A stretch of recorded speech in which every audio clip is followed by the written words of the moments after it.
या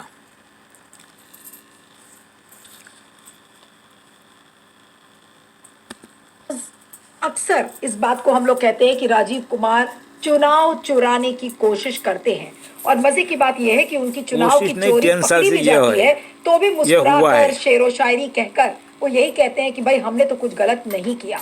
अब लेकिन जो सैकड़ों लोग हैं, जो हजारों लोग हैं, जो इस बात की तस्दीक कर रहे हैं कि चुनाव में चोरी हुई है, क्या उन लोगों का मुंह बंद कर दिया जाएगा?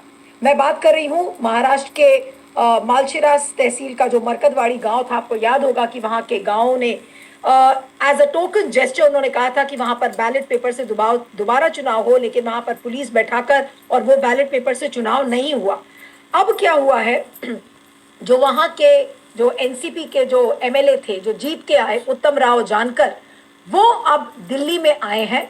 और आए भी कैसे? उनके साथ 1.5 लाख ऐसे एफिडेविट हैं जो मरकदवाड़ी गांव के अलावा बहुत सारे ऐसे गांव के लोगों ने इस बात के एफिडेविट्स दिए हैं कि उन्होंने उत्तम राव जानकर को भारी मतों से जिताया था। आपको याद होगा कि जो उनकी मार्जिन ऑफ विक्ट्री थी वो बहुत कम थी, लेकिन अब उनका कहना है कि जो मेरी मार्जिन ऑफ विक्ट्री है वो 1.5 लाख से ज्यादा है। 1.5 लाख लोगों ने एफिडेविट दिया है और इन्हीं एफिडेविट्स को लेकर उत्तम राव जानकर और सुप्रीम कोर्ट के जाने माने वकील महमूद प्राचा चुनाव आयोग के पास जा रहे हैं। कल उसको लेकर प्रेस कॉन्फ्रेंस करेंगे। उत्तम राव जानकर का यह कहना है कि अगर चुनाव आयोग बैलेट पेपर से चुनाव कराने के लिए तैयार हो जाए दोबारा उस क्षेत्र में, तो वो अपना इस्तीफा देने के लिए तैयार हैं। इससे बड़ी चोरी का सबूत राजीव कुमार के खिलाफ क्या होगा, आज इसी पर हम चर्चा करेंगे। हमारे साथ महमूद प्राचा, सुप्रीम कोर्ट के जाने माने वकील हमारे साथ हैं। महमूद प्राचा, आपका बहुत बहुत स्वागत है। और आप लोग चुनाव आयोग में ये एफिडेविट्स सबमिट करने जा रहे हैं, और आपको क्या लगता है कि इन एफिडेविट्स को राजीव कुमार देखेंगे भी, जब सारे चुनाव की चोरी के सबूतों को वो शेरो शायरी में लपेटकर चाशनी की तरह, और वो ये कह देते हैं कि कुछ गड़बड़ नहीं हुआ, वो तो हिमालय जाकर बैठेंगे, अब अभी रिटायर होने वाले हैं 18 फरवरी। ईवीएम स्कैम थी, मोदी जीता है, मोदी हारता था। राजीव कुमार और मोदी सेम है, वो स्कैम थी। 10 साल देश का बिगड़ गया है, डेमोक्रेसी खत्म हुई है और मिलिट्री इंटरनल वॉर चल रहा है 10 साल से, नो डेमोक्रेसी। मिलिट्री डिपार्टमेंट भी सो रहा है एंड सुप्रीम कोर्ट भी सो रहा है। वो ट्रूथ, सही बात वो है। फरवरी को जी। पहले तो नीलू जी, आप बड़ी कॉन्फिडेंस से कह रही हैं वो 18 तारीख फरवरी को रिटायर होने वाले हैं। मुझे नहीं पता वो सच है या आपका कॉन्फिडेंस या पूरी तरीके से सही नहीं है, क्योंकि हम लोगों ने देखा है बहुत सारे होम सेक्रेटरीज को एक्सटेंशन मिलते हुए, बहुत सारे कैबिनेट सेक्रेटरी साहब को भी मिल जाती है एक्सटेंशन। बहुत सारी जगहों पे लोग बहुत सारे एक्सटेंशन लेके बैठे हुए हैं। तो पता नहीं इस सरकार में जो संविधान को खत्म करने के लिए बैठी है कौन कौन से नए नए कारनामे होंगे। तो हैविंग सेड दैट, मैं आपने एक बड़ी बात कही है महमूद प्राचा। आपने ये कहा कि 18 फरवरी को रिटायर होंगे या नहीं होंगे, ये आपको शंका है। आप क्या ये कहना चाह रहे हैं कि राजीव कुमार को मोदी जी एक्सटेंशन देंगे? गोगोई के दिया तो उसको दे जाएगी। 100 में से 100 नंबर लेके आए 240 तक पहुंचा दी, तो 50 नहीं, पहुंच भी नहीं आती। कोई दूसरे व्यक्ति ईवीएम स्कैम से आती है। नहीं मिलेगा, ये मोदी जी के ऊपर है। हो सकता है इनसे भी ज्यादा एफिशिएंट कोई मिल जाए इस काम को करने के लिए। ये तो मोदी, हम तो अंदाजा ही लगा सकते हैं ना मोदी जी को क्या चाहिए। जो बिना जनता के वोटों के उनको जिता दे, जनता उनको हराए और मशीन उनको जिताए। मोदी राजीव गलत है। चीफ इलेक्शन कमिश्नर चाहिए हमें। तो अब राजीव कुमार जी तो अपने काम में पूरे पक्के खरे उतरे हैं, तो इनको एक्सटेंशन देना कोई मुझे तो हैरानी की बात नहीं होगी, क्योंकि बहुत सारे लोगों को एक्सटेंशन दिए ही हैं। और एनएसए साहब भी देखती हैं आप, वो अब काफ़ी वयोवृद्ध हो गए लेकिन फिर भी जमे हुए हैं।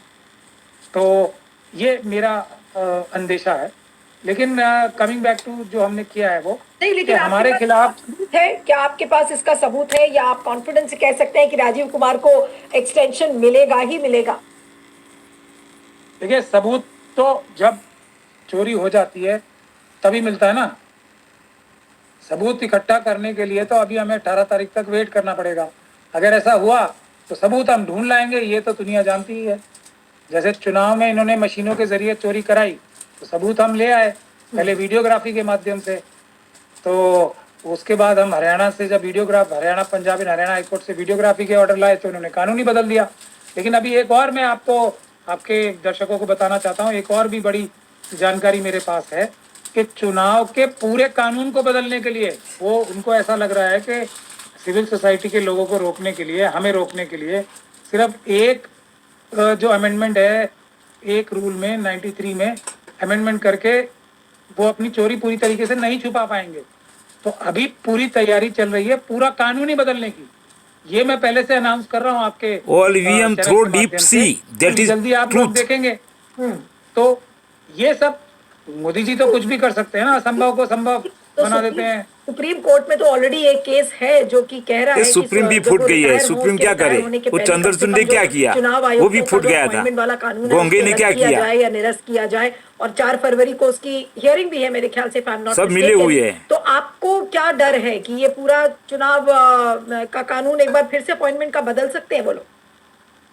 मेरी कंफर्म्ड खबर है ये कि पूरी तैयारी चल रही है पूरा आमूलचूल परिवर्तन करने के लिए। ओके।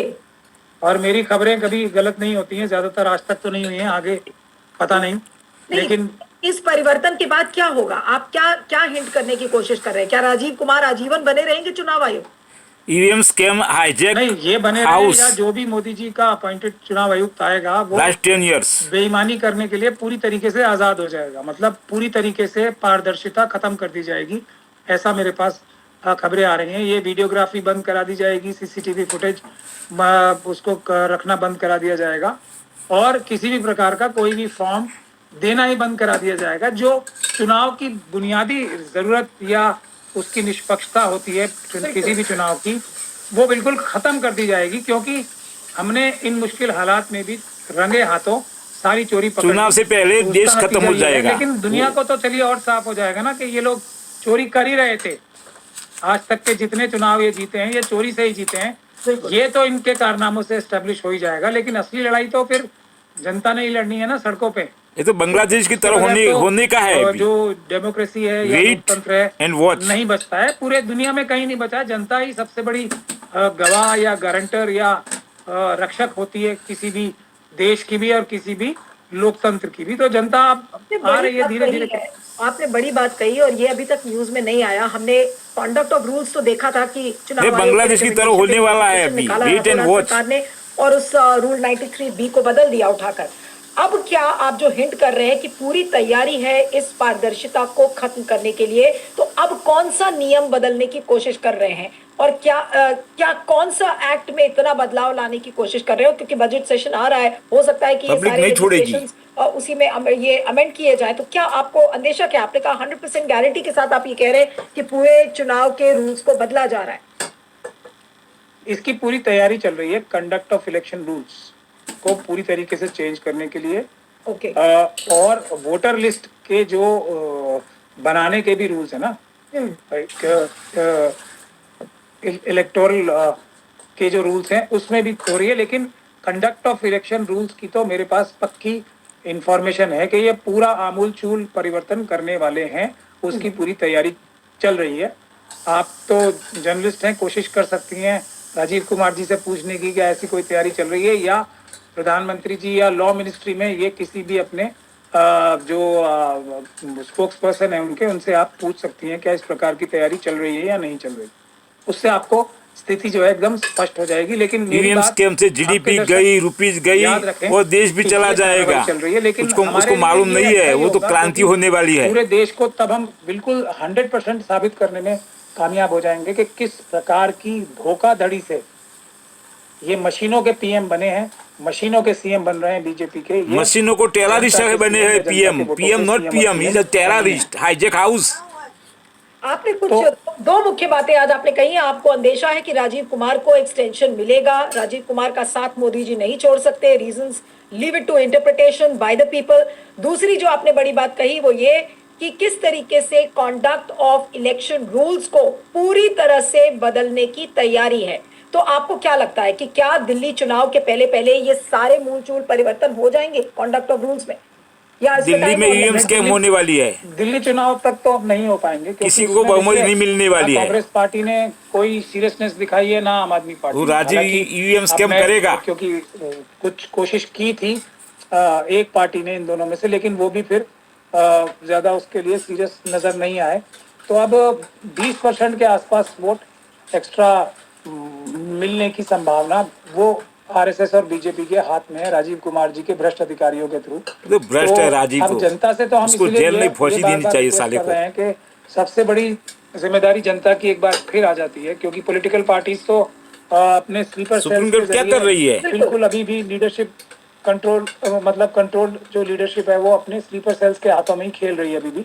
नहीं तो मैं इसका मुझे ये मतलब कहने ये में कोई है, गुरेज नहीं, आपने कहा कि दिल्ली क्योंकि चुनाव तक इन नहीं दोनों होगा। पार्टी में से एक पार्टी से मेरी सीरियस डिस्कशन भी हुई थी और उन्होंने हमारी बात मानकर इसको ईवीएम के जहर को रोकने के लिए पूरी तैयारी भी करने का वादा किया था, लेकिन फिर वो बात All EVM सिरे together नहीं through चली। deep sea। इससे ज्यादा मैं नहीं कहना चाहूंगा कुछ, क्योंकि selection commission only drama selection, no election, only drama election. Non BJP और आरएसएस नॉन आरएसएस पार्टी के ऊपर से जरा सा भी टूटे तो, मगर मैं ये सीरियसली आपको बात कह रहा हूँ कि अब जनता के लिए जो मेरा संदेश और रिक्वेस्ट है, ज्यादा से ज्यादा संख्या में वोट दें आप, क्योंकि आपको ना सिर्फ बीजेपी के वोटों को हराना है बल्कि 20% मशीनों के वोटों को भी हराना है। और जिस जिस कॉन्स्टिट्यूंसी पे जो आपको अच्छा लगे बीजेपी के कैंडिडेट को और उनके सहयोगियों के कैंडिडेट को छोड़ तो के, और एक करप्टेड कंपनी उनकी जो हो गई है, देश एक खत्म हो गया। और सिस्टर पार्टी है, जीडीपी गया, AIM रुपया गया। जो भी कैंडिडेट आपको अच्छा लगे उसको वोट दें और जिताएं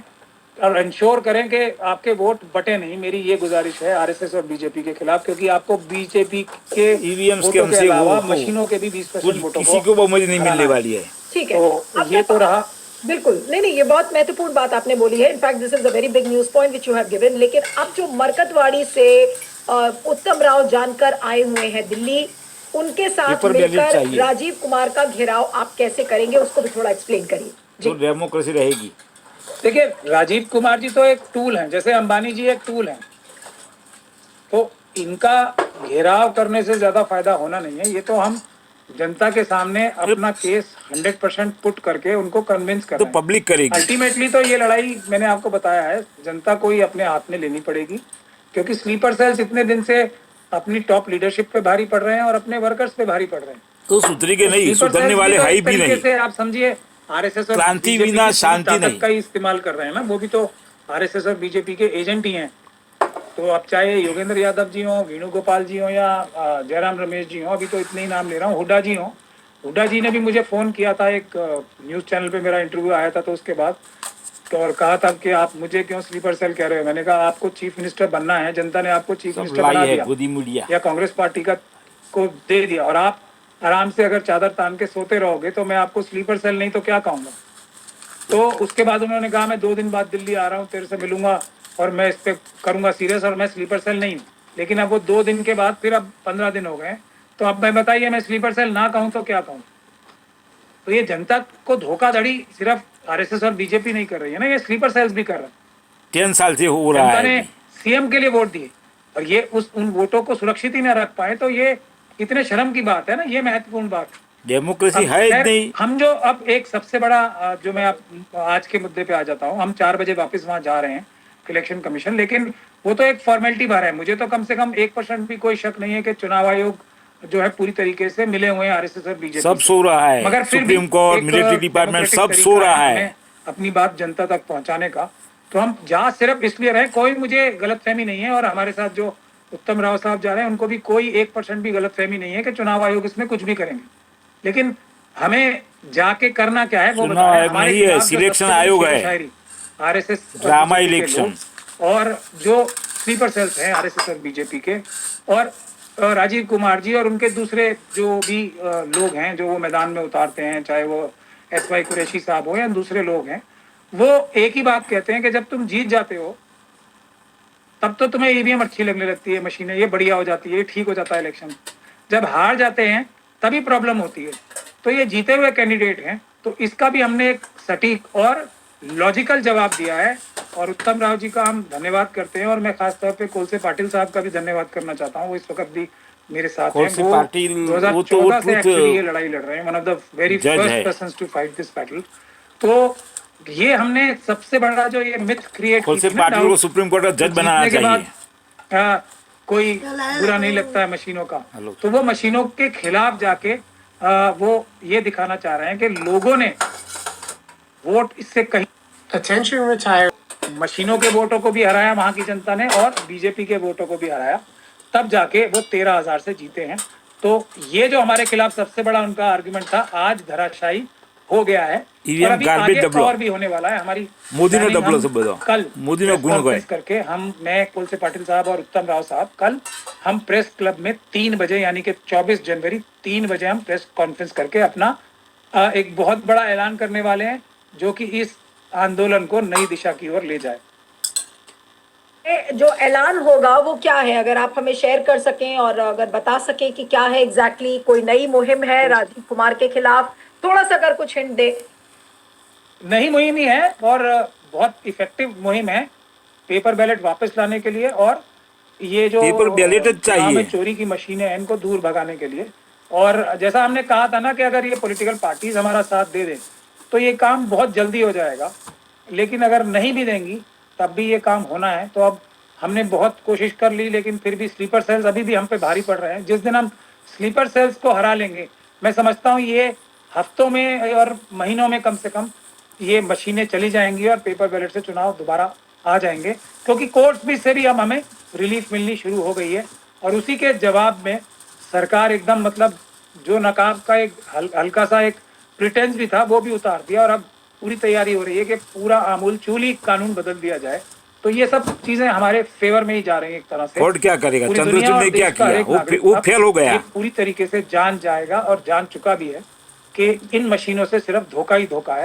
और जो पीएम है, हमारे मशीनों के पीएम है, सीएम भी बहुत सारे बीजेपी के जो हैं वो सब मशीनों के हैं। और हमारे अमित जिसका शाह नहीं चाणक्य PM, जो अपने आप को PM कहना मशीनों का चाहते हैं, है। पता नहीं किस वजह से वो भी होम मिनिस्टर जो है वो मशीनों के होम मिनिस्टर हैं, जनता के होम मिनिस्टर नहीं। लेकिन वो तो मैं क्रिमिनल मुझसे था एक ना। चीज बताइए, वापस मैं उसी सवाल पर आ रही हूँ क्योंकि वो बहुत मुख्य सवाल है कि रूल 93B को तो उन्होंने बदल दिया। अब कौन कौन से रूल्स हैं जो कि बदले जाएंगे, क्योंकि उसके तहत था कि जो भी इलेक्ट्रॉनिक रिकॉर्ड्स हैं उनको आप शेयर नहीं करेंगे, उसमें सीसीटीवी फुटेज है, फॉर्म 17 है, और क्या क्या नहीं शेयर करेंगे। मतलब एक एक्टिविस्ट, एक लॉयर एक्टिविस्ट होने के नाते आपको क्या लग रहा है कि ऐसा कौन सा नियम सरकार बदलने पर आमादा है कि बिल्कुल पारदर्शिता सरकार चुनाव बदलने आयोग की खत्म हो जरूरत है, जाएगी नहीं तो इससे? देश चला जाएगा। देखिए, जब ये इन्होंने चेंज किया था, आपको मैंने इंटरव्यू दिया था पहले दिन ही, और उसमें मैंने ये कहा था कि हमने इसका पहले से ही एंटिसिपेट कर रहा था, मैं ये ऐसे करेंगे, लेकिन इससे इनको और भी ज्यादा नुकसान हो जाए। तो अब अभी तक इनको ये समझ में तो नहीं आया है कि क्या नुकसान हो जाएगा, और अभी तक इन्होंने आज तक भी सुप्रीम कोर्ट में भी उस ऑर्डर को चैलेंज नहीं किया। हाँ, अपने सहयोगियों से, जयराम रमेश जी से आरएसएस ने और राजीव कुमार जी ने करा दिया है, उसमें भी हमने इंटरवेंशन फाइल कर दी है। तो वहां भी हम डैमेज कंट्रोल करने की कोशिश करेंगे, हालांकि वो बहुत बड़ा हमला है, मैंने आपको पहले भी बताया था। तो अब ये उससे परेशान है मोदी जी भी, अमित शाह जी भी और उनकी पूरी टीम, कि ऐसा कौन सा छुपा हुआ जो तरीका मेरे पास है जो मैं अभी बता नहीं रहा हूँ पब्लिकली। तो इन्होंने कहा हम पूरी किताब ही बदल देते हैं, चलो। तो कोई भी चुनाव का एक भी आयाम, जैसे मैं कह रहा हूँ ना बार बार हर एक इंटरव्यू, तो अगर कॉमन मैन को समझाना हो महमूद, तो 2 लाइन में अगर मैं पूछूं तो बिल्कुल ऐसा लग रहा है कि मोदी जी और राजीव कुमार चुनाव कराने की जो किताब है उसको पूरी तरीके से बदल रहे हैं, बिल्कुल जैसे कि सीबीएसई का सिलेबस पूरी तरह से बदला जा रहा है। चुनाव आयोग की किताब को भी मोदी और वो राजीव तो कुमार फेल हो बदल गए, क्या बदलेंगे? वो फेल हो गए। और उसमें ऐसे प्रावधान ला रहे हैं जिससे जो पारदर्शिता थी, या जितनी थोड़ी बहुत पारदर्शिता थी, वो भी खत्म हो जाए। और पारदर्शिता कौन खत्म करना चाहता है उसके बारे में मुझे कहने की आवश्यकता नहीं है, वो वही खत्म करना चाहता है जो चोरी कर रहा हो। वरना पब्लिक सर्विस में कौन सा ऐसा काम होता है जो छुपाया जाना चाहिए। और खासतौर पे चुनाव तो जनता का चुनाव है ना, जनता ने सिर्फ एक छोटी जिम्मेदारी दे रखी है चुनाव कराने की, चुनाव आयोग को। तो जनता से ही चुनाव के बारे में चीजें छुपाई जाएं तो ये साफ बात है, ये चोरी और चोरी ही है, और चोरी के ऊपर सीना जोरी भी है। क्योंकि चुनाव का जो कानून है आज भी, चुनाव आयोग नहीं, वो चुनाव आयोग के ऊपर ही शक करने की बुनियाद पर है। पूरे देश में, हमारे देश में नहीं, पूरी दुनिया में हर एक स्टेज पे चुनाव आयोग को सारी दुनिया जानता हर है बात बतानी है। कि 10 साल जो से भी क्या हो शंका रहा है। उससे की जाए उसका उन्हें समाधान देना है और शंकाएं करना कानूनी जरूरत है। किसी भी चुनाव कराने वाली एजेंसी पे कोई भी चुनाव हो रहा, शंका करना वोटर्स का हक नहीं है, उनकी ड्यूटी है, ताकि चुनाव कराने वाली एजेंसी अपने आप को हर स्टेज पे ईमानदार बताए। और राजीव कुमार जी जो अब तक डायलॉग बोलते आए ना, डिस्क्लोजर डिस्क्लोजर डिस्क्लोजर, वो बिल्कुल सही है। हर उनका मूल मंत्र ही है, जिस दिन वो नॉन डिस्क्लोजर कहने लगे, हल्के से भी एक बार भी नॉन डिस्क्लोजर बोल दें, वो सिर्फ और सिर्फ वोटों के चोर रह जाएंगे। और नॉन डिस्क्लोजर का पहला स्टेप उन्होंने लिया है 93(2) करके में अमेंडमेंट लाके सरकार ने, और उसके बाद अब पूरा ही नॉन वोटों की चोरी 13 से भी ज्यादा गुनाखोरी है। मंत्र वो बनाने की तैयारी कर रहे हैं। लेकिन जो हम लोगों के जो लोग भी हैं, जो ईमानदार लोग हैं, वो भी हमें वक्त रहते सारी खबर देते रहते हैं, और आप जैसे ईमानदार पत्रकारों के हाथ के जरिए हम जनता तक एडवांस में खबरें पहुंचाते भी रहते हैं। नहीं तो ये कब तक मोदी मीडिया आपको लगता है 90% कि लाई ऐसा है। करेंगे जो चुनाव आयोग की पूरी किताब बदलने की कोशिश कर रहे हैं? तो क्या दिल्ली के चुनाव के बाद जितने आगे वाले चुनाव होंगे वो बिल्कुल पारदर्शिता से परे चुनाव होंगे? अब नहीं, इसमें यही है ना, ये तो आप चोर अपनी चोरी कितनी जल्दी छुपाना चाहेगा, सबसे ज्यादा जल्दी तो चोर को ही होगी ना वो अपनी चोरी छुपाएगी छुपाने इतनी की। बार आएगी। तो वो तो जल्दी से जल्दी ही चाहेंगे, लेकिन अब वो एक तरीके से बहुत ज्यादा अप्रीहेंसिव रहते हैं, मुझसे तो खास तौर पे, कि मैंने कोई और उसमें भी कोई हिडन तरीका तो नहीं सोच रखा। जो मैंने सोच भी रखा है इनको करने दीजिए, क्योंकि जो आदमी के हाथ में ये दिमाग में ये आ जाए कि हम जबरदस्ती लाठी के जोर पे, बंदूक के जोर पे, बलपूर्वक अपना बुलडोजर के बल पे सारे काम कर लेंगे, वो दिमाग का प्रयोग करना बिल्कुल बंद कर देता है। तो ये भी जबरदस्ती से जो काम करना चाहते हैं, ये डंडे से जो काम करना चाहते हैं, ये बुद्धि के प्रयोग से नहीं कर पा रहे हैं। और जो ये कर रहे हैं उसका भी तोड़ हम अम्बेडकरवादियों ने सोच रखा है। तो पब्लिक डेमोक्रेसी लाएगी, क्रांति होगी, वेट एंड वॉच। और कुछ बदलेंगे। ये खेल हम जनता के सामने पूरा रखना चाहते हैं कि ये छुपाते छुपाते थक जाएंगे, हम इनकी चोरी पकड़ते पकड़ते नहीं थकेंगे। ये हमारा वादा है जनता। बस आखिरी सवाल आपसे कि राजीव कुमार को जो आपने कहा कि एक्सटेंशन मिलेगा और उसके आपको संकेत नजर आ रहे हैं, आपने कहा कि पूरी चुनाव आयोग की जो पूरी किताब है वो मोदी जी और राजीव कुमार मिलकर बदल रहे हैं, तो फिर तो ये समझ में आ रहा है कि उनको एक्सटेंशन क्यों मिलेगा कि जब इसीलिए तो जीडीपी गया, रुपया तो गया। अच्छा राजीव कुमार बदल लेंगे, उतने अच्छे से कोई और नहीं बदलेगा। तो क्या ये एक मुख्य कारण होगा फेल हो गए साले। राजीव कुमार को एक्सटेंशन मिल सकता है? क्योंकि भाई नियम बदलने हैं, जब नियम बदल जाएंगे उसके बाद वो रिटायर कर देंगे राजीव कुमार को। देखिए, ये आप बहुत बड़ा आरोप लगा रही हैं, ये सवाल पूछ के राजीव कुमार जी को। मैं सिर्फ ज्यादा पूछ रही हूँ क्योंकि आपने अंदेशे के आधार पे ये बातें बोली जी। क्योंकि उसका निष्कर्ष ये निकलता है कि पूरे देश में राजीव कुमार जी सबसे उपयुक्त व्यक्ति हैं। इनसे भी बढ़कर अभी आसमा और भी है ना, बहुत बड़े बड़े हाईजैक राजीव हाउस। कुमार जी से बड़े बड़े लोग भी मौजूद हैं, मेरा तो ऐसा मानना है। लेकिन अगर अभी उनको ये काम भी करना होगा, वो इतने ज्यादा प्रसन्न हो मोदी जी इनके कारनामों से, तो हो सकता है इनको एक्सटेंशन भी दे दें। क्योंकि कोई यहाँ कायदा कानून तो है नहीं, हम तो कभी भी मोदी जी हैं तो मुमकिन है हम कभी भी कोई भी कायदा कानून बदल के एक्सटेंशन दे देंगे। सुप्रीम कोर्ट ने कहा कि चीफ जस्टिस साहब भी होंगे, उसमें जो सिलेक्शन पैनल होगा उनको हटा देंगे हम तो ये है ना, मैं चाहे ये करूं, मैं चाहे वो करूं, मेरी मर्जी हो रहा है इस वक्त। तो कुछ भी कर सकते हैं। लेकिन ये बहुत बड़ा आक्षेप हो जाएगा उनके ऊपर, ये ऐसा कहना कि उनसे अच्छा आदमी नहीं मिल रहा है। एक से बढ़कर एक आदमी आरएसएस और बीजेपी के पास मौजूद है, गलत कांत होगा। जमीर फरोशी किया, जमीर तोड़ने की हर आखिरी हद भी पार करने को ललायत बैठे हैं, तैयार नहीं है, ललायत बैठे हैं, मतलब बेकरार बैठे हैं सब।